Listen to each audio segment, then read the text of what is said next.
Ladies and gentlemen, let's get ready for the Wot Supp podcast. With your host, Stu, OG Industry Shannon, and Will warren-davey, new school formulator extraordinaire.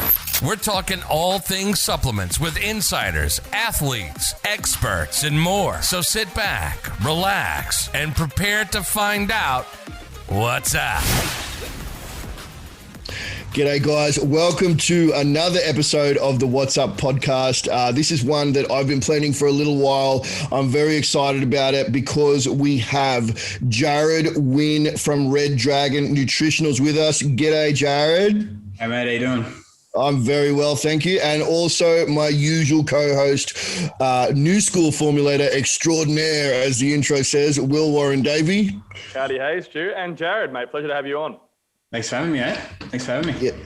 Yeah. So, Jarrod, you know, the reason I wanted to get you onto our show is because you've just built this incredible brand over seemingly, you know, the blink of an eye. You know, it's like 1 minute I heard about this kid from not far down the road from where I'm situated, actually, you know, with this pre-workout that he'd created. And then the next thing you know, everyone in our area was talking about it, and then it was spreading and it was being stocked in other places. How did that all come about? Let's get right back to it. Where did that first product come from? You know, you had some sort of divine dream or what? Yeah, well, so it essentially started, I was managing a supplement store at the time. And I was obviously needed to do my research as to what I was telling people to take. If you're after this, you need this. If you are struggling with this or you don't like this feeling, don't take this. So it stemmed from wanting to kind of be able to best educate the consumer I was serving in the retail store, which then doing my research on it, I was like, would be better if it had a little bit more of this in it, or this would be cool if you could take 2 scoops, but then half the caffeine, or, and I was like, I might try my hand at putting something together. So I started ordering a whole bunch of raws off Amazon, off iHerb, and just kind of guinea pigging stuff on myself. And I was like, I feel really good on this. And then, I'd go in, like reps and stuff would come in. Oh, where do you guys get your stuff made? Where do you guys get your stuff made? A few of them would go, mate, don't ask those questions. A few of them would go, oh mate, well, I can put you in contact with this guy. Like, here you go hit this guy up and he'll give you a quote or whatever. And then, kind of just went from there, chucked the pre together, did that. It was in old gross packaging, like it looked like shit. Didn't everyone's first product look like shit though? Like, you know, I think I saw something the other day. It was like, if you're not embarrassed of your first product you launched too late. And I was like, 100%. Yeah. I see this so often where the sort of paralysis by analysis, where a lot of people trying to start will get so bogged down in trying to bring out the perfect hitch-free launch, and it takes an extra 6 months. They delay it. By the time they get it out, they've missed the boat, or they've missed that niche. The category's no longer hot, category's no longer hot, and it's just sometimes you just got to get it out there and just let the market give you feedback on what needs to change. Just be reactive. Like, just go small scale, be reactive, bounce back, change it, tweak, change, and eventually you get the end product just by virtue of the market telling you what you should have made it originally. You've got this kind of balance between perfectionism and not releasing actual shit to the market that you need to I think that I think that that's so true though, isn't it? Like, the product that you actually end up releasing to the market is not always what you would ideally want to release. And, you know, you'll get so many people come up to you and say to you, why didn't you do this? Or why didn't you do that? And you're like, dude, like, in a perfect world, we would be able to do these things. But, you know, there's cost factor, there's legality, there's taste factor. There's so many things that you have to take into consideration when you're formulating these things. And it's not as simple as everyone thinks. It's not just a matter of throw a bunch of ingredients together and Bob's your uncle. Off you go. Yeah, I mean, how many times, I know, Jarrod, you've had experience in retail supplement stores in the past, you know, and how many times have you had some kid walk in there with some concoction, you know, in a sealed sandwich bag, and like, oh dude, try my new pre-workout that I made, and you know, like, if you like it, we'll organize to get it stocked in your store. And you're like, you know, man, there is no way I'm drinking that. Like, this is not the way. This is not the way you do it. Thank you. I'm just gonna put this one over here. Yeah, I'll try this later for sure, 100%. In that kid though too. Well, I think the thing is, you know, we have been that kid, but I think that like for me anyway, it's like try it on myself. Don't try it on other people. Yeah, that's right. I'm try it on myself. Yeah, exactly right. But you know, go. Will, sorry. Sorry, Stu. When you mentioned, because you're right, you're at a nice part in the story where we're still in the genesis of it, and I think the one interesting thing that you guys did from the very beginning was something that I agree with wholeheartedly, which is going lower stim. Now I love this trend because they're like, you mentioned it very briefly there, where you said you might want something with you might want something with all the actives but less of the caffeine, and the old option used to be just doing a half scoop, but then you're gonna get half the actives, right? You guys sort of came along and were some of the first brands to put out a low to moderate stim pre-workout in a market that was saturated with 350, 450 anhydrous and looking rubbish, right? And I always wondered, I guess, looking outside in, it might not necessarily be the safest or the easiest sell. You know, anyone can sell a high stim pre-workout, but I quite admired when you guys launched that and made that a space. So what was the thought process that started that, and was that the intention of the brand from the beginning, or did that just sort of happen by your guys' tastes personally? Yeah, so kind of a combination of the two. We wanted to make something that was effective and kind of not just blow your head off stims. We wanted to not really take the easy path, but give you something that's going to help. Well, especially like with the Fireball as well, we wanted to go something lower stim. You don't want high stim fat burns, like solely from a hormonal biochemical reaction standpoint. You don't want huge amounts of caffeine and then trying to burn fat. They're not very synergistic. So that's what, like with the Fireball, we went with the lowest stim, we went with the natural caffeine to give you that kind of great for anyone to have. It's not going to, that made me feel jittery and anxious. And it's kind of, it was a slower at the start. And I think it's kind of caught on, and people, it's more of a long game thing for us. We don't want to get that initial selling, that was sick, and then the third time I took it didn't really do anything, so let me grab something else now. It's like we want this to be your fat burner or your pre-workout, and you stick to this one and that's yours. It's not like it's the coming home and getting a hug from mum of you. Isn't it so true though that you know, a lot of brands, I think after the fall of the methylated alkylamine era, went, holy shit, how do we please these stim junkies? And they just went, let's ramp the caffeine up to 400 milligrams. And it's like, something I always say to people is don't choose your workout based on the amount of caffeine anhydrous in there. It's the dumbest thing you can do, because we've got a ceiling, right? You know, there's this point of diminishing returns. For me, I say it's about 300 milligrams. Will says it's about 100. But there's this point where you feel better and better and better on caffeine. And once you hit that ceiling, you don't feel better anymore. If you go beyond that, in fact, your experience becomes much worse. You know, you get that, like you said, those jitters, that anxiousness, those cold sweats. In saying that, you know, you guys have never been one of those 500 meg calf brands, but as far as my customer base has been concerned, you know, even though that's the case, it's still always been a hard-hitting pre. Like, you know, Will, I know you mentioned just before that it was kind of more of a moderate stim as far as first glance goes, if you're looking at the panel. But from the user feedback, what we get is that this is one of your strong pre's, right? And that's what I've always seen in this space as well. It's very interesting you were able to do that without mega loading it with calf. Yeah. So that's what, like with the teacrine and dynamine, obviously before dynamine had to go, which was sad. With the teacrine and dynamine in kind of like your 2-to-1 ratio of teacrine to dynamine, along with the caffeine. So like per full serving of the Dragon's Breath, the old version, you had 550 milligrams of active stims in there. So it was still strong, but not crackhead off your head caffeine strong. There was only 250 caffeine per like full serve. So it was something that we tried to kind of go with a bit more of an alternate stimulant rather than just straight up anhydrous. Yeah. I think that's the other thing too. A lot of people can't actually identify what the other stimulants are in there. So I always tell people, look, if you want to get a rough idea when you're looking at your pre-workout, look for total stimulant load, which is what you're talking about. But most people don't know what inclusions are stimulants and what ones aren't, right, Will? Yeah. Yeah, no, I think the and different release, like different half-lives of different stimulants too is a consideration. Like Dynamine had that beautiful feature with that methylated alkaloid being so fast absorbing, it hit in 5 minutes flat.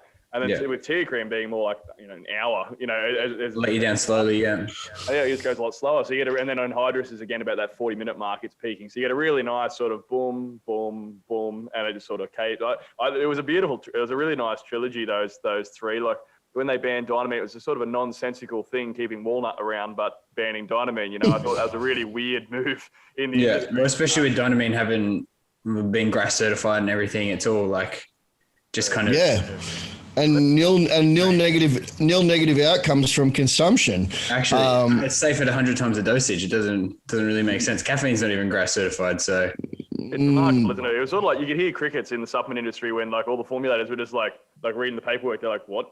Yeah. Hang on a second. Let me get my head around this. Yeah. I'm just going to sit here and just put my head against the wall 6 or 7 times before there wasn't really a lot. There was that one of those. Maybe if I headbutt this a few more times, it makes sense. Yeah, caffeine powder to kill someone, ban Dynamine. Oh, yeah. I want to talk to you a little bit, both of you boys, actually, because you guys are both kind of very, very good at formulating something that gives you a crazy pump. And now I think that it would be wrong to say that with now citrulline malate being, I guess citrulline malate has been removed as a result of the pressure and the spotlight that's been put on the supplement industry. What are you guys' thoughts on that, and where do we go from here? Jarrod, you want to go first, mate? Yeah, sure. It's a bit of a tough one, especially with citrulline being so prevalent and such a good ingredient. You kind of have to steer more towards your agmatine, back to your agmatine, which is kind of like I'd rather citrulline than agmatine, but if I'm only allowed to put agmatine in, I'll use agmatine. Like it's better than nothing. And then you've got like your Vaso 6 and your and like your Hydromax, like glycerol. So there's still definitely alternatives, but it's it's another bit of a weird one. One of the ones that you kind of don't really make sense. It's a bit of a curveball. Yeah, I liked it though, because it sort of maybe go to the drawing board. I spent it made me go back and spend hours reading again and renewing how how nitric oxide actually works in the body. Yeah. So looking through, and there's and apart from the arginine pathway and looking at nitrogen cycles and everything, it was really cool. Like, it got me geeking out for a fair while, trying to think of ways around it, because I think we sort of, it's like anything. It's like the DMHA days or DMAA before that. We tend to get reliant, if not, like, I got a bit complacent, because you have ingredients that just work, that have great data. Like citrulline malate had not only the L-citrulline part for the arginine conversion through liver, but you also had that nice malic acid for the Krebs cycle. So you had really good endurance and energy production as well as nitric oxide. So it just sort of made us all go, oh yeah, we'll just use that. Just 6 grams of that. Yeah, we'll stick with that. Why not? Makes sense. You know what the other cool outcome though was too, like, your average pre-workout scoop is like, let's say 7 to 10 grams. Yeah. It freed up 6 grams of space. So that's what people don't realize as well, is that just that one pump ingredient alone was taking up more than half of your formula. So there's now 6 grams worth of space that you've got to work with other things. The only one thing I will say there, I don't know why this is. I don't know if it's just my body or what, and Will knows this about me. I've always preferred agmatine sulfate to citrulline malate. I get a better pump using agmatine. For whatever reason that is, I'm not sure. And my favorite pump ingredient ever is glycerol monosterate. So I'm kind of in I'm in a happy place at the moment, because I had just finished developing a formula right before this dropped that didn't have any citrulline malate. Sorry, didn't have any citrulline malate, didn't have any beta alanine. Arguably what you would consider a legal formula anyway. I guess it depends on what TGA is going to class as novel ingredients or not. But compliant. But yeah. That's right. But I found things like, I used Beta vulgaris rubra, beetroot extract, betaine, these sorts of things. I really found that it actually gave me some nice room to play with some combinations of other things. And it was that trial and error phase was so fun for me, seeing how much glycerol monosterate, agmatine sulfate, betaine, even L-arginine to an extent, can I mix in this thing and give myself a better pump at the gym tonight? And it was really getting back to that kind of, that 17-year-old kid who was like in this magical world of discovery. So it's actually been kind of fun to have to go back to the drawing board for me anyway. Is that how it's been for you, Jarrod, or you're just like, stuff this shit? I'm a bit of a combination of the two. There's definitely parts of me that's like, why would you do this? It doesn't make sense. But there's also like, hey, it is what it is. There's no one got anywhere asking why. It's like, just fucking, this is what it is. Go for that. That's it. So yeah, a whole lot of that's just been dealing with what comes out and working from there. So there's not really much else you can do aside from try and play by the ever-changing rules. Yeah, it'll make people creative, but we'll see very quickly, I guess, the creative formulators in the game, because you sort of don't have, when they do this and sort of shorten the list of things that you'd use conventionally and have used for a long time. And, it's quite good to see who pivots and how people's thought processes are when they're making a product. Like one thing that I quite enjoyed is when you made Fireball, for example, a lot of botanicals that I'd sort of seen in the naturopathic circle a lot more were coming through, and I really love a lot of them. Your coleuses, your yerbas. Yerba mate is the most badass herb ever, and seeing that come back and being popularized. Then again, a lower stim format. Was that the similar sort of thought process to when you were making your pre-workout as well? The nice lower caffeine, a few more adaptogens, a few more botanicals. Is that where you see, I guess, as a brand? Is that where you guys like to sort of head? At least in that category, man. Like it's every category needs its kind of respective rules, I guess. Especially with the Fireball, like we just wanted to make something that was actually effective, that actually helped your body upregulate your fat burning hormones, use fat for energy, and give you a bit more like a perceived energy through caffeine. We put a good bit of theanine and a good bit of ashwagandha in there too to help with kind of curbing any kind of like there were people that I was even in retail stores and they're coming and going, oh, OxyShred made me a bit. I'm like, OxyShred made you, that's like your lowest stim one. But I was like, all right, cool. Well, we need to make something that's nice and calm. Like I'll have that throughout the day to just give me a good kick of energy. I'll have 2 scoops, 250 milligrams of caffeine, and I feel good. Like I don't feel stimmed and cracked out. So like the ashwagandha and the theanine in there to help your body deal with that stress. And then your other botanicals in there, which made it really hard to flavor. But so true. Botanicals a nightmare. You're going to your contract manufacturer and you're like, I want this, and the samples come back and you're like, man, actually, take that away from me. Well, the fact that one big learning thing we had was that they're seasonal as well, and they change on seasons. And I was like, we got a batch dramatically. And dramatically. Like this doesn't taste right. Hey, what's the go here? And they're like, oh, we're in bitter season. I was like, bitter season? And they're like, yeah. And then I did a whole bunch more reading on the actual cycles of bitters and sweets and how different herbs, depending on where they are in the world, where they're sourced from, how they're harvested, how they can kind of come out and how that can change throughout the year. And then with the flavoring systems, we had to rework some flavors to then be a little bit sweeter when it's sweet and a little bit more bitter when it's bitter, but nicely in the middle. Because there was some that were when it was sweet, it was way too sweet. And when it was bitter, it was perfect. And then there were others where it was sweet, it was perfect. And then when it was bitter, it was disgusting. So we had to kind of adjust for all the flavors, move them into this kind of middle ground where it doesn't matter which way it swings. Is it's more about having that kind of acceptable range and not veering too far either side of that. I think that this would be an area that I think we should spend some time in, because a lot of our listeners are retail store owners, they're PTs, they're coaches, they're avid supplement users themselves. And I wanted to flesh out, I suppose, when you touched on high stim fat burners being a bit of, it should almost be oxymoronic, you know, like you don't really want to have a high stim thermo, and I guess people don't really understand that. They want to feel the sweats parts. You're seeing the popularity of GBB, and then you're seeing, you know, a lot of caffeine because people arguably can go down the appetite suppression road. But what I thought, you don't want to sweat. Yeah, as long as you sweat, right? Let's unpack, I suppose, like how that is counterproductive, how that actually works backwards in terms of physiology, I guess. So you sort of started. We both make low stim thermos. Did you want to lead the listeners down to your thought process in why high stim thermos might not be your best choice for a fat burner? Yeah. So like obviously everyone likes what they like. Some people use the thermo as a pre-workout and like to have that high stim kick. And if that's going to get them to the gym when something else isn't, then sure, like use that if that's what you like.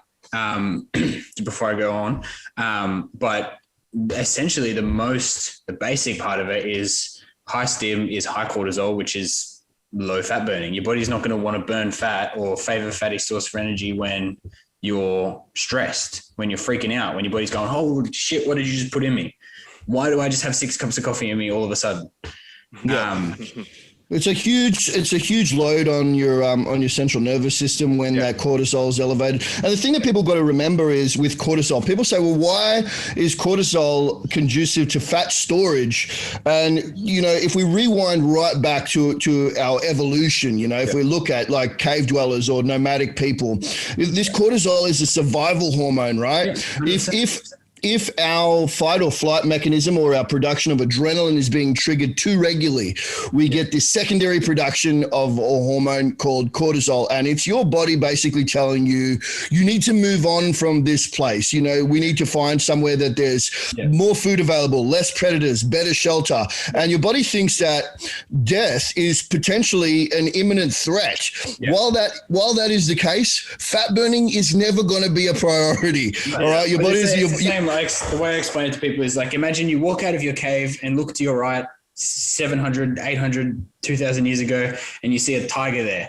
Your instinct is fucking run, and your body's going, hey, I'm running from a tiger. I don't know where my next meal is. Let's hold on to this fat. I need to survive. Yeah, it's a pretty sensical thing. And I think to tie that into other things that have become popular, I guess people just throw them under the banner of nootropics without thinking much further. But let's say L-theanine is an amino acid that you guys touched on, right? Looking at things that are helpful in this particular space, people sort of simplify it as just something that's, you know, in a nootropic that smooths out stims in a pre, but it has a really beautiful effect of being quite protective on what that cortisol will do to your brain, for example. If we're constantly elevating our cortisol from how crazy our lifestyles are now, plus dumping stims, plus blah, blah, blah. Having that will usually have a pretty deleterious effect on your cerebral cortex. For example, you have a high density of receptors for cortisol to bind to. So using L-theanine to help prevent that binding to those receptors in the cerebral cortex has amazingly profound impacts on things like preventing Alzheimer's, dementia, memory loss, you know, memory formation. Yeah, it's got some awesome neuroprotective benefits. Phenomenal. And at low doses that are practical, you can even, and it's one of the few botanicals, it's one of the few amino acids you can actually get from botanicals at like a sensible dose you'd see in like nature. Like you'd have, you know, a cup of green tea is between like 25 to 60 milligrams of L-theanine. Most people are using about 100 milligrams in a single serving. So you could actually practically get that from something. Like it's not like, you know, curcumin where you need a mountain of turmeric to get a effect, you know, like it's practical. Munch on these leaves for 6 days and you might get an effective dose. We'll come back Friday. You'll be really good then. You'll probably feel a bit better. I want to talk further on these kind of oxymorons, as you put it, Will, within the supplement game, because it's something I find so interesting, and it's something that, like, it would make my life as a supplement retailer so much easier if people understood really what this means and what they're asking for. And I guess probably the most common one is give me ultimate stim and give me ultimate pump in the same product, which is like, it's a similar kind of thought process too, though, right? It's like if your body's freaking out about potentially getting eaten by that tiger you look to the right and saw, it's not going to want to be increasing blood flow to that limb that's probably about to get chewed off. That's the opposite. and also the fact that, and stimulants by their nature are vasoconstrictors as well, right? You know, I think anyone who, you know, let's say partied and did some recreational activities when they were younger saw that, you know, a simple stimulant can turn a Frankfurt into a party Frank in no time flat. And that's all because of, that's all because of vasoconstriction. Yeah. And this is what stimulants do by nature. Yeah. But there's a happy medium to be found, right? I think, you know, the best way that I could explain it to someone who really can't get this concept is, let's say you're a truck driver, like, you know, let's move away from the vasodilation, vasoconstriction field. Let's say you're a truck driver and you want to take something to keep you awake. Yeah. You can't then say, I want something to keep me awake, but I don't want it to make me feel wired. I'm just going to take some speed and then I'm going to, you know, take some Xanax as well or some Valium. Yeah, it doesn't work. The two are polar opposites. They're conflicting. Yeah. We can go, Will. You've just hit the nail on the head when you said the two are conflicting. Now, I want, and we're talking high stims. The retarded fucking idea of putting high ashwagandha in high stim prees, like. Just read a fucking book, people. Like, it doesn't work that way. You can't have 300-400 calf and go, oh, we're going to then whack in, you know, an adaptogen. Like, it's the equivalent to having a lemon water the next day after drinking 16 vodka Red Bulls. It's like, it doesn't counter it out, Susan. Still an alcoholic. put down the vodka for Susan. But I just see it so often, and they're like, it's like they're going, oh yeah, it'll support the cortisol from that, you know, like half a gram of stimulant that's going to, like, one, it won't. Two, it'll blunt any sort of like neural excitatory response you're going to get out of that stimulant. Because what withania, if nothing else, is very GABAergic right now. You've got, like, when you're looking at most stimulants and things you're trying to get in the gym, you want mental arousal. All right, you want to be in that state where you're like feeling in the zone, a euphoric mood. You want to be really like there and in the moment. You want to be really, you know, charging. So when you want to be firing, you want to be firing. You know, you don't want to. Like if that's what you want to be, and you want to be that high stim dude, like be that high stim dude. Don't try and be the nice guy as well. Like just embrace it. You're a dick, dude. Just go with it. Oh, I love it. I love it. You don't have to buy flowers. You're down that path. It's fine. You just turn it. You're the sim guy. You're the guy in the back of the gym chewing his jaw off. That's one thing. Like even with Fireball, while we've had a few people go, oh, you haven't got ashwagandha in here in a clinical dose, and it's like, I don't want it in there as a clinical dose. It's there to help kind of counteract the negatives of caffeine, in that there's 100 milligrams and then 125 milligrams of caffeine. There's not 500 milligrams and 600 milligrams. We're not just fucking going up and out either way. Yeah. A little bit in there to just work nicely together. So like, I don't want a clinical dose of ashwagandha before I train. That's not going to feel good.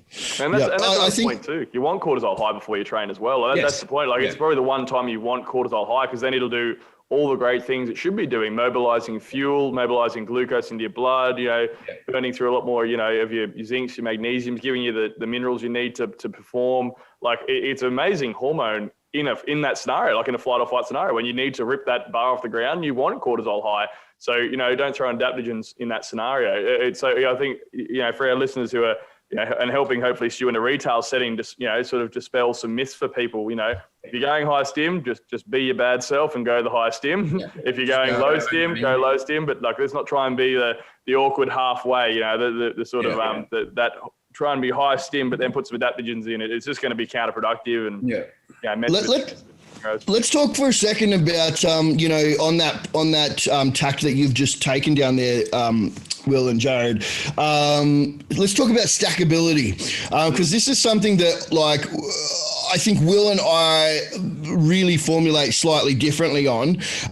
When Will creates a product, he wants that product. Correct me if I'm wrong here, Will. Yeah, by the way, definitely, you're right. If he wants to create a product that can stand alone on its 2 feet as a final solution. Where when I'm formulating, I'm formulating as if the user is taking my entire brand, or at least part of my brand. So if I'm formulating, like let's say when I did Cortisol, I had the intention that would be stacked generally with either testosterone or estrogen. So I wanted to make sure that by the time you took the two products together, you were getting clinical dosage, not clinical dosage in each, and then getting twice clinical dosage by the time we were taking them. Yeah. I think that one thing that I'll say about Fireball is that it's incredibly easy to stack with anything. You can use it. Like I've got customers who have a really good stim tolerance who use that and a pre-workout within a 24-hour period. Yeah. So it's very stackable. Where do you stand on formulating and stackability, Jarrod, or are you somewhere in between? Kind of somewhere in between. I've never, like us here at Red Dragon, have never tried to put a formula together to stack it with the intention of stacking it. If that makes sense. We'll try and make sure that across the range nothing conflicts, so that if you're taking Fireball and you're taking Dragon's Breath Black and you're taking Dragon Fuel and you're taking the protein, you're not getting a double dose of anything, like you said. There's nothing that's like, oh, this product is less effective because you're not taking our other product. They're all kind of standalones, but they're all also stackable. There's a lot of people that will have add a carnitine to the Fireball, and because they want a little bit more carnitine, or they want a little bit more GBB because we're at a kind of slightly lower dose in that. Or they'll add a pump formula to the new Dragon's Breath Black because it's a little bit lower on your pump ingredients, a little bit higher on your stims. So I think too with the you guys brands, they're both very commercial brands. They're sold in regular everyday retail stores, whereas with my brand, it's 90% direct to consumer. So my customers are using my brand because they're buying it from the GLA website, and they're using all GLA products. So I think that it probably needs to be slightly different. I mean, don't get me wrong, I'm stocked in some retailers as well, but very, very differently to the way that you go. I think I see you guys brands as very similar style brands, Would you say that that's true, Will? Yeah, no, we've got similar thought processes. If you put something like Metabolize and Fireball next to each other, you can see a very similar thought process and similar botanicals in a lot of ways. I like in particular, actually, I'm going to dive into one herb, yerba in particular, and I think just the concept though, which is nice. I guess going along that whole fat burning pathways and how the body works ideally. Apart from, I guess, the blunting cortisol is an ideal way to sort of keep us in less of a glycolytic place and more of a lipolytic. More fat burning for people listening. Happens when our stresses are lower. The other one is insulin, I suppose, and I see a lot of ingredients. Nowadays we're seeing a lot of your cinnamon barks. I think banana leaf, wasn't it? I think you were playing with, mate. Your chromium collinates and things like that. Look, you see a lot of these really cool ingredients floating around to help with insulin sensitivity, lowering blood sugar, and what that obviously has as a nice relationship with AMP-K and PPAR for driving our key fat burning pathways. So I guess when you were playing with that in Fireball, was that something you had to spend a lot of time sort of educating on, or trying to convince customers it was a good idea to have these probably lesser known botanicals in there? Like was that a bit of a resistance you met because it's not often done? It wasn't so much resistance. It was more so honestly, 90% of consumers don't know what's even in their fat burner. They'll buy it and they'll take it and they'll go, cool. That either made me feel good or bad, and that either made me lose weight or I didn't feel like I lost weight, or that's I think what's given rise to a whole lot of the kind of like, I just want to feel good and sweat. It's like, okay, but that's not doing what this product's designed to do. So let's go back to the drawing board. Sweating's I think from like a retailer perspective, educating the retailers on it, it's not so much resistance. It's more so they're just intrigued and they're like, oh, that's awesome. That's a great selling point. I can't wait to tell customers about this kind of vibe, if that makes sense. I think that's really, really, really important note that you touched on, Jarrod, is it's so much easier to sell products that have a felt effect. Like for me, one of the most profound and important products that anybody who trains, anybody who plays sports could be taking is creatine.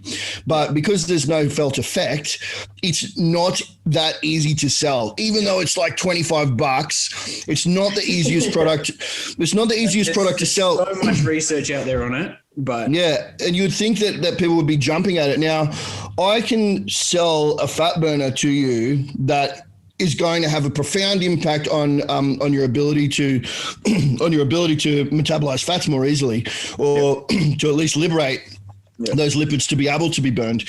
But you know, if I don't have a felt effect from that product, I'm going to find it easier to sell you a tub of just straight GBB with caffeine and a really, really nice label.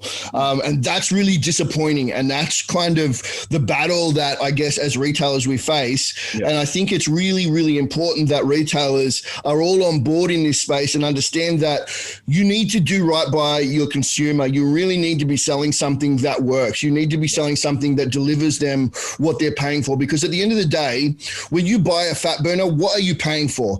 You're paying for something to assist. I prefer the term weight loss management products or weight loss assistance products than fat burner. But you're paying for something to assist with your weight management program. You know, just sweating for the sake of sweating or being stimulated for the sake of being stimulated is not doing that. And it's such a really, really hard thing to get into the consumer's head. You don't have to feel something for it to be working. How many times in your experience in the retail world, Jarrod, did someone come in and say, "Oh, I didn't like that one," and you say, "Why not?" And they say, "It didn't work." It didn't work. Yeah, I didn't like this fat burner. It didn't work. Okay. Yeah. Did you work? No. There you go. That was why I initially went down the thyroid road. Hey, when I made a fat burner, because I think I anticipated people won't do the work. So I sort of assumed. Try and make it as easy as possible for them. Yeah, let's make it as easy as possible. You know, like if I can at least work on the part that burns calories when they're not working out, more so than the 10%, 20% of their day that's in NEAT, you know, and TDEE. I thought, well, that's probably going to be an easier game to fight. So I just found that unfortunately I had to then, you know, give every customer a chemistry lesson. But it was a nice way to sort of, you know, try and cover your ass on that one. But the felt effects is a valid point to you, and I think one ingredient that has a felt effect. But I personally have a bit of a biff with it. GBB, right? Yeah. Now, when we had the gorilla on, we were talking about this briefly, but... Yeah. I love GBB, by the way. Just throw that out there. It's really quite cool for the L-carnitine angle, like what it does with carnitine polymetal transferase and all that sort of jazz. But I really think I almost get concerned that the pathway of why it triggers so much profuse sweating isn't really that well understood yet. Yeah. And I wanted to hear your thoughts on it, Jarrod, as an ingredient, and what, you know, I guess your understanding of its mechanisms for that. Yeah, 100%. So there's kind of like two main forms that are used. If you look at the patented lean GBB, it's gamma-butyrobietane ethyl ester chloride. And if you look at GBB Go, which is what we use in our Fireball, that's gamma-butyrobietane hydrochloride. Between those two, like when we first started formulating Fireball, I was guinea pigging all this stuff on myself, did a whole bunch of research, and GBB ethyl ester chloride, the clinical dose where the participant had the highest conversion rate to L-carnitine and the thermogenic effect and everything pointed towards, I think it was 100 milligrams. And I was like, awesome, sweet, let's take 100 milligrams. And then half an hour later, I was on the floor of my shower, just fucking in a fetal position, just profusely sweating. And I was like, let's not take 100 milligrams. That's not good. Yeah. And then did some more reading and found that hydrochloride is not, I've heard some people say, oh, hydrochloride is more stable. It's not more stable because you can't, like chemically doesn't make sense. But it's a lot of people find that hydrochloride, they get a lot less of a negative volatile reaction from compared to ethyl ester chloride. I know, especially me personally, trying ethyl ester chloride versus hydrochloride. Ethyl ester chloride, I got those kind of cold sweats, that almost like fevery feeling that I didn't really like. My nose was running, I was salivating. Hydrochloride, if I have 2 scoops, if I go up to 4 scoops of Fireball a day, like in two serving sittings, I'm at 60 milligrams of GBB hydrochloride, and I feel fine. Like I don't get any sweat, nothing. So, I think there's an important point to make too, in that while we don't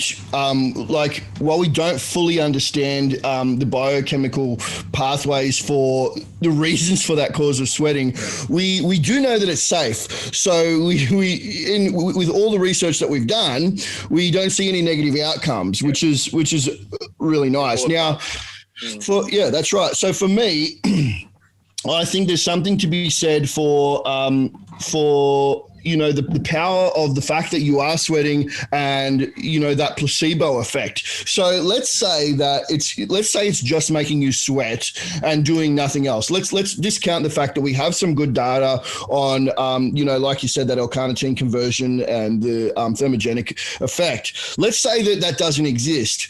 Even just the fact that I'm sweating in the gym, it gives me I guess a positive reward. I feel like I'm doing something, so it makes me want to train harder. It makes me want to keep using it. I get excited before I go and do my cardio because when I'm doing it, I'm sweating like a pig. And I guess sweat on, he got a good sweat on, I'm working. Like you watch, the Rocky movies, and he's always covered in beads of sweat. In all the montages, there's sweat everywhere. So if you're sweating, it's working. You're in montage mode. So for me, even if it's just that, even if I'm just getting the placebo effect out of the GBB, which we know there's more, then that's still worth taking. What are your thoughts on that, Will? Mate, I'm more interested in trying to find out the mechanisms, because we all are. That's the problem, right? So I've been very hesitant to use things until I know how they work. That's why I haven't put in a formula yet. Like you said, it's probably the easier way. Like if I had metabolized, say, where it's something it's a lot harder selling something with kelp and iodine and coleus and yerba and basically no stims to someone than it is selling something that'll make them sweat their face off. So I would love to have used it sooner, but I just my thought process is, if you're sweating, you're salivating, your nose is running, it's a flushing reaction is typically how I would see that. That's your body's detoxification process working in overdrive. Usually you'd only see that in the case of anaphylaxis or in the case of where it's a little bit of alarm bells. It's an alarm bell, right? That doesn't happen unless your physiology is freaking the fuck out. Your body doesn't flush bulk water. That's one of our body's detoxification pathways. You can pee it out, poo it out, sweat it out, whatever. That's one of our main, get toxins out of our body system. So if it's triggering that, particularly like the running nose and the salivating, there's got to it's basically being recognized as a toxin in some form. That's the only way that could trigger that reaction. Thermogenesis aside, because it seems to be independent of activity, independent of actually anything. Especially ethyl ester chloride. I found that if I take it and sit down, I'm still sweating. It's not. Yes. Yeah, it's independent, isn't it? I don't think it's necessarily a thermic thing either, because it doesn't seem to be a temperature. Like you said, you can literally sit in the shower and still be, see, Stu's got a wicked shit going on. And you're just like... That's right, guys. I had my GBB this morning. Don't worry about it. That's one thing why I think we lean towards the hydrochloride more than the ethyl ester chloride, is because I don't even feel... I feel like I only get a sweat on if I'm working for it. Do you know what I mean? Yeah. If it's that, it's not going to make you sweat regardless of what you do. So you better go train because you're going to sweat.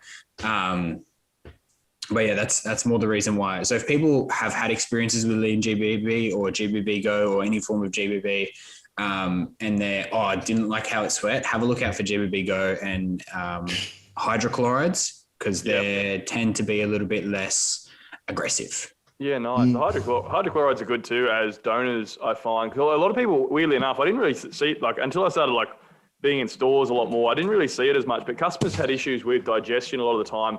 When you wound it back, a lot of the time it was hyperchloridia or not insufficient stomach acid. And that was a really common thing, particularly when people will have indigestion, say, or have poor digestion. The first thing they'll take is an antacid, take an antacid to sort of stop a reflux,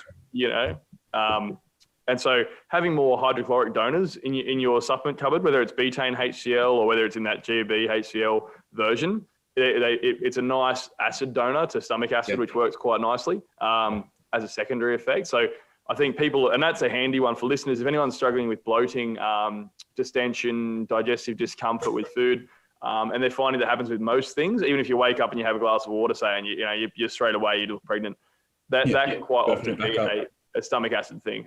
So things like your betaine HCl though, not trimethylglycine. Your betaines you'll see in pre-workouts, they work differently, but anything with a hydrochloride group on the end of it is a good thing. So what Jarrod's speaking out there to the listeners is having a different form on that GB in his formula, and that's a handy thing for assisting digestion. So that's a bit of a hack for anyone having digestive issues. Before reaching to thinking it's an IBS and freaking out or what have you, look towards maybe throwing in some extra acid donors into your diet and see what happens with that one before you go too crazy. Yeah.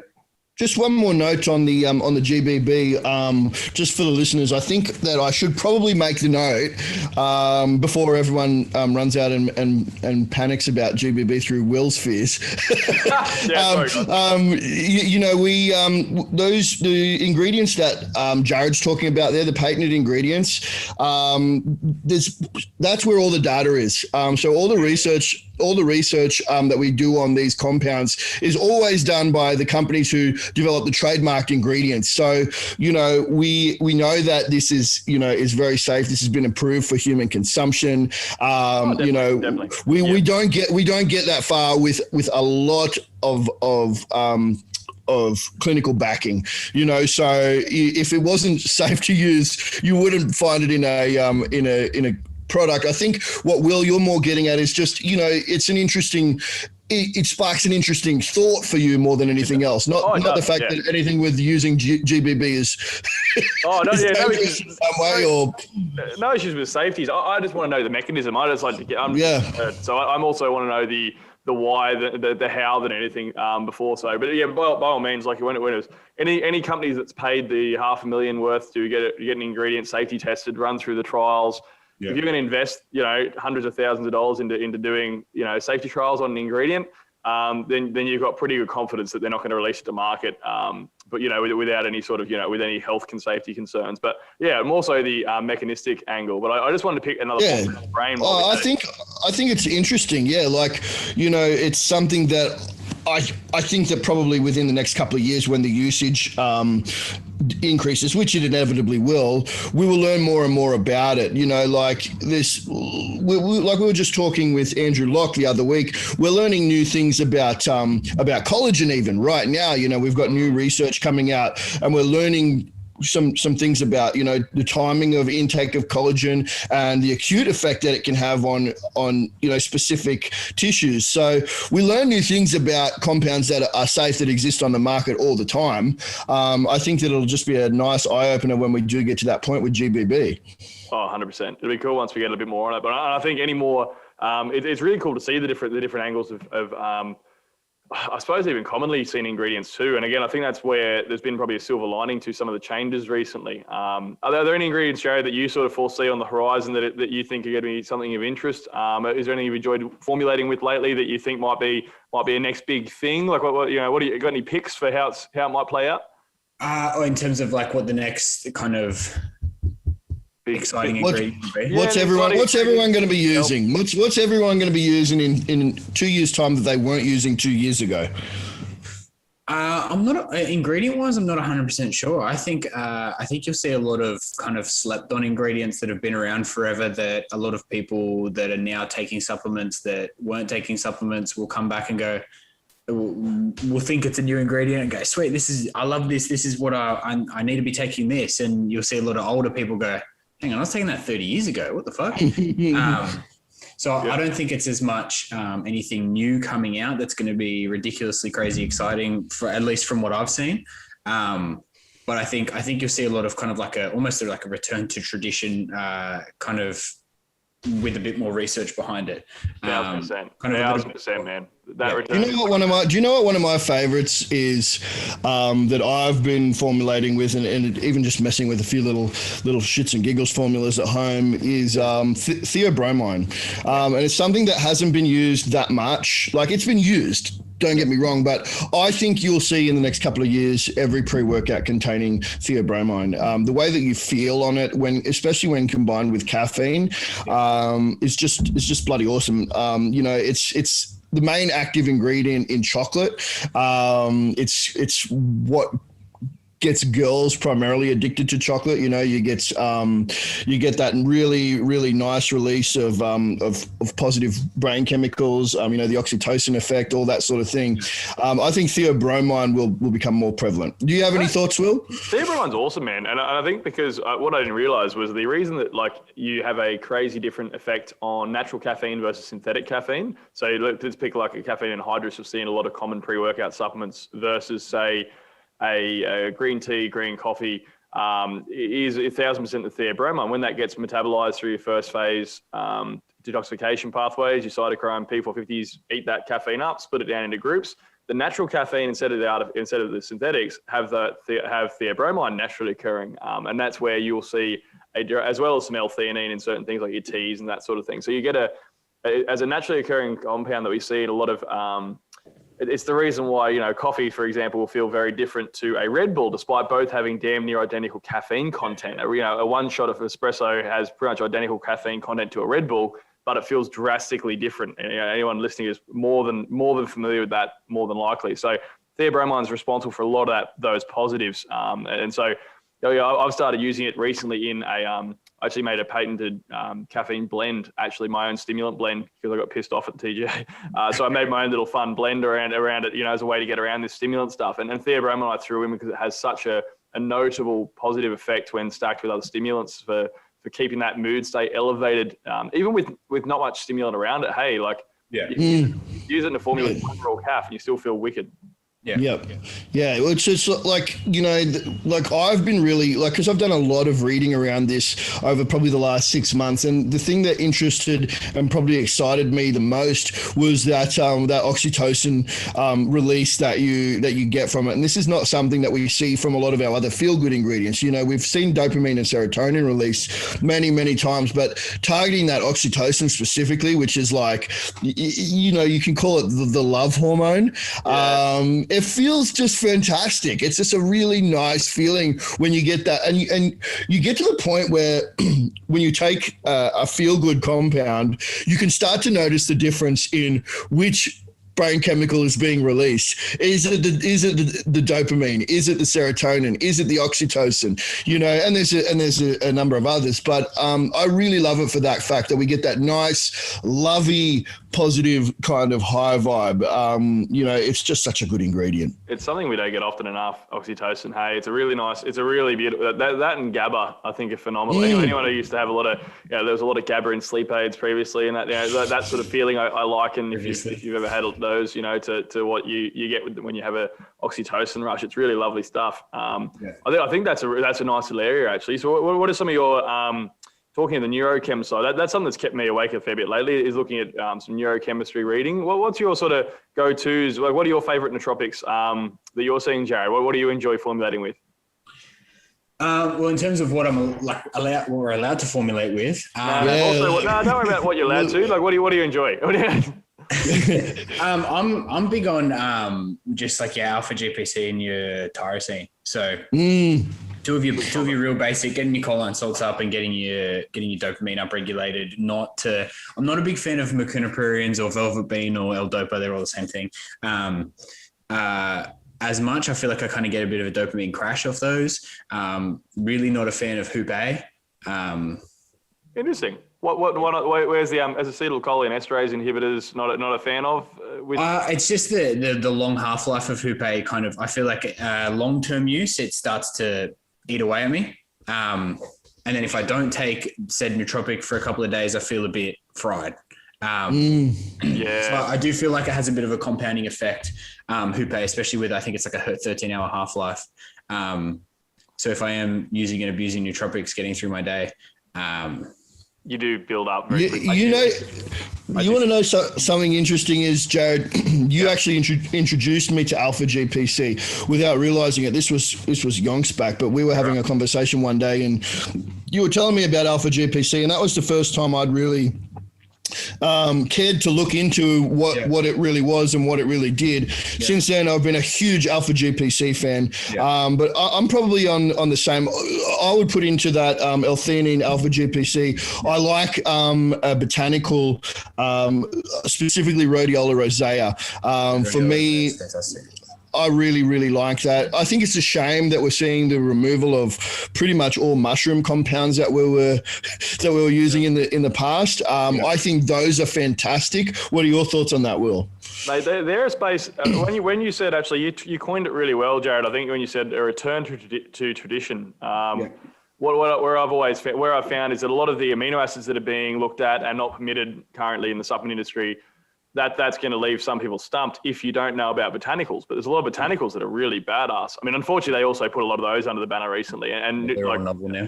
Reishi's, Cortisol, everything, like lion's mane, everything great. But what was interesting with those ones is they have so many uses. But what was fascinating was they were something that were used.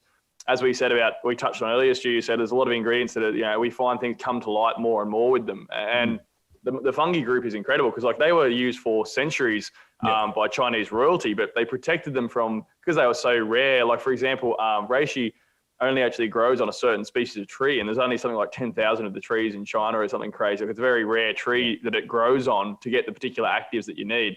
Yeah. And so they reserved it for royalty and the elite only. The peasants weren't allowed to use it. It was a tonic for the elite, right? And so it only got added to the Chinese pharmacopoeia in like the year 2000. It's only been out for 20 years. So they've only had 2 decades of data, even though they've used it anecdotally for thousands of years. I remember reading a book a little while ago on like the kind of covered adaptogen mushrooms as a whole. And a lot of it, the intro to it, like I found quite funny. If it was coming from anything other than herbs that I knew what they did and how they acted and had personally used myself, I'd be like, you're full of shit. It was basically like, hey guys, there's not a whole lot of evidence around this, but just trust us. It's been used for heaps of years and it's all anecdotal. And I was like, look, like, thanks for being honest, but like, sounds real sketchy. It does, doesn't it? It's phenomenal. And then they sort of like they really sort of backflipped and they went, fuck, we got to study the shit out of this because so many people are using it every day. And reishi got more popularized and standardized. So same with cordyceps, right? And they found like it does some really cool stuff for, I guess with COVID, immunity became a big focus. And reishi, anyone who's having is a bit of a life hack. If you're having, for example, if you're in a period where it's crazy at work, stresses are up a bit more than usual, if you're really burning the candle at both ends and you feel a bit run down, you can go up to 6 grams of reishi in a day, but let's say 3 to 4 even. For me personally, if I'm getting run down, I'll dump, say, 3-4 grams of reishi in the morning each day.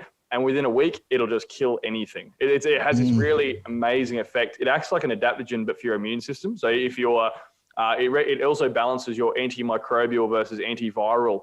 So your T alpha 1 cells, it does some incredible things with your immune system. It's pretty interacting at it, and it's sort of an adaptogen. If your immune system is overactive, so it's autoimmune diseases where it's attacking your own cells, it's really great for. But even for people who are really busy, training hard, dieting, whatever it might be, and you're just really feeling flat, run down, starting to get that runny nose, it just kills it dead. It's bloody brilliant. So anecdotally at least, and data-wise, now they've got a lot on it. That's an ingredient that was had around forever, but now it's a new ingredient. Looking at lion's mane now, it's trendy. It's now in the what do you call it? The big book of novel ingredients. The big book of novel ingredients. I remember looking at that document and I was like, oh, it'll be a couple of mushrooms, and I was like scrolling. I was like, are you serious? Yeah, I think that let's talk about the regulatory changes a little bit, not too much. We've done a lot of episodes on that, but I wanted to ask you two. All three of us here are formulators, and I know what my thoughts are on this. But I want to ask: does it bring fear to you guys that? To me, the regulatory change basically says the goalposts, we can shift them at any time without notice. Yeah. We've now created a legal pathway for us to shift the goalposts whenever we want. You don't know what the goals are, or if you do know what they are, notice now. Yeah. They are subject to change at any time. Do you guys fear that? Where do you stand on that? I think COVID did that to the whole of society with any given rule. It's a wank, isn't it? Like we've seen anything get changed now at any time. With very little rationale behind legislative changes. Things moving in a regulatory sense faster than they ever have in history. So I really am. It does give you pause for concern. I think all we can do though is just be the one thing the supplement industry is good at is pivoting. It's a very adaptive industry. It changes overnight regularly. Like when DMHA got banned, we had dynamine out within within a month. You know, it was out of nowhere. These ingredients have been studied for, you know, months and months, just come out overnight whenever you see. So we pivot fast. So I'm not concerned about the industry as a whole. Everyone's pretty adaptable. It certainly put us on our ass for a good few months, though, having to reformulate the entire brand. That was a pain. Well, that's like everyone. Look at poor Jarrod, you know. He's pretty much, you know, had to reformulate everything from scratch, come out with Drake. But how, by the way, I'll let you answer the question about the goalpost, Jarrod, and then I'll get on to Dragon's Breath Black. Yeah. Well, the goalpost is just kind of, it's like Will said, every regulation, every law changes based on whatever. You have to wear masks inside one day, then you don't, then you can't travel here, and then you can travel there, and you can do this and that based on what a few people say. So it's like, I used to spend a bit of time bitching and getting annoyed and getting angry about it and going, what the fuck? There's some people who don't even use supplements, don't even know what they're doing, don't even know what they're impacting, just looking at data and looking at complaints and then going, oh yeah, get rid of this. Why? It sounds dangerous. Okay, cool. Yeah. Methylbrine, that's got meth in the name. That sounds scary. Get rid of that one. Oh, change that. Get rid of this. Oh, I don't like that. And it's just kind of like, you can spend all the time in the world getting frustrated about it, but at the end of the day, you've just got to be on your toes and ready to pivot at any given point. So there's always going to be struggles, always going to be kind of issues with it, but everyone's kind of in the same boat at the end of the day. So yeah, keeping you on your toes. Talking of which, what's your sort of go-to supplement hack preparation formula for trying to be on your toes? If you've got to do something where you've got to be switched on, you know, you're formulating formula, where you know, what are your go-tos that give you that real quick? I guess get you in the zone. What are your favorite subs to really get you like switched on? Let's talk about actual real products. Yeah, Will, like you want to talk about physical complete products? We can do both, because that's the beautiful thing about this podcast. It's bipartisan. You know, we've had formulators, we have brand owners, we have everyone. It doesn't really matter about products specifically. I'm just more so compounds mainly. Like I'm more looking at like what are your go-to compounds, and then by all means there's some cool products that until recently had them. You know, so what are your go-tos? Yeah, I did used to pump a lot of Body Effects when I was working in the store, just because it had the caffeine and PEA in it. That kept me going. But like honestly, at the moment, I'll just use Fireball and I'll have it as regular as I need to. Like it's something that you can kind of scale from 1 to 3 scoops, like, and you're not really overdosing on anything.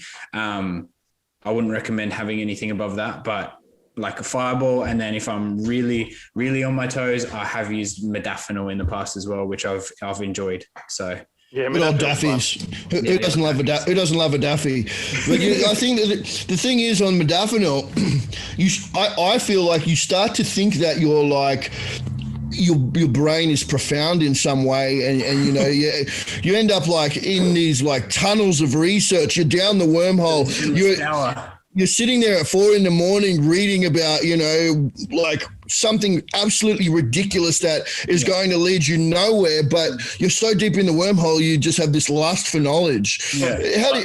What about you, Will? Have you dabbled in the Daffies? I wanted to touch on those, modafinil and Nupept in particular, because like Nupept was one of the very first actual compounds designed to be a nootropic, quote unquote. It was back in the 60s that they coined the term nootropic, which was forward brain, is what that's on about. And I think that's where things like your modafinils and Nupepts fall into the category of they borrow from your future brain, is probably my favorite phrase that I've heard a naturopath say. Yeah, that makes sense. Where like you've got 2 categories of nootropics is how I put them. You've got ones that are donors or precursors or things that support neurotransmitter production. So things like your choline donors, whether that's choline bitartrate, alpha-GPC, CDP, choline, whatever. Yeah. You've got tyrosines because that's a precursor for your dopamine, L-tryptophan for serotonin, blah, blah, blah. So they're things that just assist neural function and are really good for long-term brain health, blah, blah, blah, and also handy in a short-term scenario.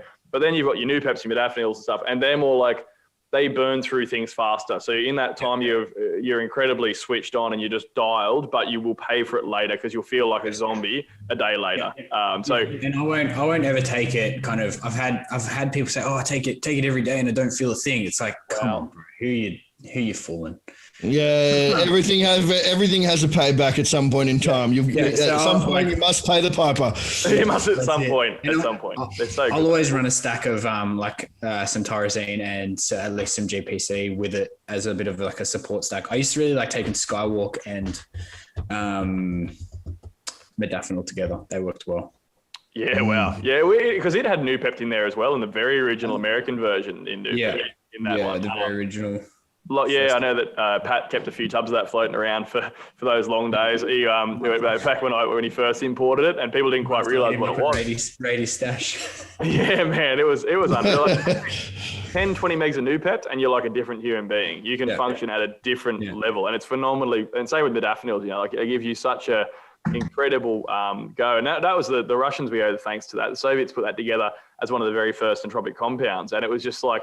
It just worked. Like everything they did, it just worked. But unfortunately, it got banned as well because the Russians made it. Not everything worked. You're forgetting Chernobyl there, Will.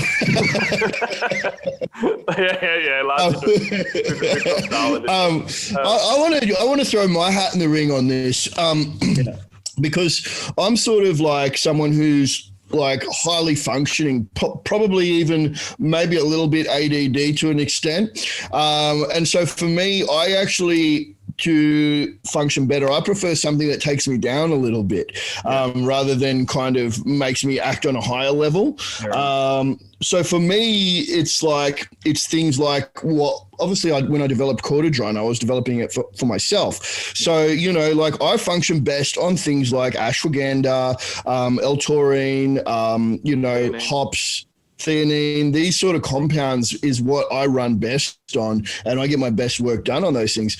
But don't get me wrong, I love a good nootropic. If I really need to cram information, or if I got to sit at the screen, like, say I've got a bunch of orders to get through or something like that, it's, bang down some nootropics and get at it. That's forward thinking, Stu, like using more calmative ones in particular, because like especially those adaptogens, man, because I was actually looking into this in a really cool way and talking like now I've gone really in this area of neurochem, like the more stimulant-based ones that will ramp up your noradrenaline and adrenaline and so on, they tend to put a bit more brain activity away from your cerebral cortex, which is, if you're thinking about higher order thinking, we're trying to plan, we're trying to think long term, we're trying to think about strategies, we're trying to think about how to grow or improve or have hope for the future and all these sort of things that we'd want to do when we're planning for something. That's more so activity you'll see in the front of your brain, right? But as soon as you start ramping that up more, you start going more towards your basal brain, your amygdala for function. And that tends to leave you more in more of a just gut instinct, running on just survival programming, running on more just, knee-jerk reactive sort of stuff. So you don't really have that space to be as creative when you go the ultra stimmy stuff. Like I found if I went, it's why nootropics have being lower caffeine now. I love specific products, attention, right? Like 100 megs caffeine, like boom, perfect, sweet. Like we've got plenty of things to support neurochem, but we've also got low caffeine there and the adaptogens to keep that in mind. Like that's a product that I think is really quite cool. Talking of specific. Well, I did a shits and giggles one called Neurocram. There's no caffeine. Too. I love that. That was sick. Zero caffeine, Neurocram. And I use that every day. I've actually got another big batch of that coming soon, so I'll send you some more. Yeah, man, I've got to go a few more times. That stuff was awesome because it had that beautiful combination of the no stim, so it kept you in the right part of your brain for creative thinking. Gave you the resources. That was really cool, man. Like that, I like that thought process, and we're seeing it popularized more in the supp industry. I reckon going back to where we were saying we're going to see it in a few years. I think we're going to see it more products that Gen Pop can use every day to help. Like just the guy going to work in a corporate job who has to be on the game all day. People in meetings, people who have got just high functioning a lot on, parents, like just anyone who has to be just on the ball for a long time. I think the tropics will be a big space. Once we can figure out getting around the legalities and stuff with a lot of things. Figure out what we can and can't put in it, and actually a big book of novel compounds. Just a big stuff. So that's a space I see growing because I think it's so universally helpful, man. Like who doesn't want to be more on their game? Who doesn't want to be in a better mood? Who doesn't want to be more focused and have a better short-term memory? Like I can't. Yeah. Actually, acetyl-L-carnitine was one that I didn't mention. That's brilliant. Our car is so. It's a shame again that it's not really. In supplementary sports foods we can now have it at 400 milligrams, but not in stimulant-based things. But having as we spoke about hydrochloride donors, but acetyl donors are very, very handy as well for supporting. If you want to have a really switched-on state, throwing in some acetyl donors too is handy. As a in that nootropic category, funnily enough. It gets used in fat burners, but it's so good for mood. It's bloody brilliant for being switched. Yeah. Yeah. It's You know, I think too what you just mentioned about, you know, these dosages of things that we can legally use being turned right down. You know, we've gone from the 3.2 beta alanine to 1.2 or whatever it's come down to. Yep. It's actually had a really nice impact in the fact that it's allowed us to start selling a lot more of those compounds as individual products, and then people can now kind of dose it how they want to. So like that's something that Jarrod, you know, I moved quite a bit of Dragon's Breath, and always have, even when it had the beta alanine. But now that we've got the Dragon's Breath Black, we're selling as much Dragon's Breath as we ever did. The feedback is fantastic, and for those who love beta alanine, we're also selling a tub of 250 serves of beta alanine for next to nothing, and they can kind of, if they want that, hey, they're dosing it like, I'm not advocating adding more than 1.2 grams, by the way, but if someone did, that's their business. Yeah. I'm going to advocate it because the legality is retarded. Someone's got to say it. Fuck me, people. Like it's got to work at some point. Yeah. By all means, I'm not going to put it in an ingredient as a single serve, but by all means, I've seen a 1 gram scoop in there, and you can add as much as you want. Yeah. We keep the one gram scoops on hand. Anyways, on that note, we might wrap it up, guys. Jarrod, I know that you've got a lot on today, and Will, you're always flat chat. So we might call it an episode. I just want to thank you for taking some time out to come on the show, Jarrod. It's been really awesome to chat to you. You know, Red Dragon is just absolutely awesome brand, and something that's quite awe-inspiring for me, with having a much smaller brand and looking at something like Red Dragon. I take a lot from that. So I really appreciate you coming on the show, mate. No dramas, mate. Thanks for having me. Been good to chat with you boys. It has been, mate. It's been great to be able to get a bit more supplement geekery into today's episode, because we've had such a broad.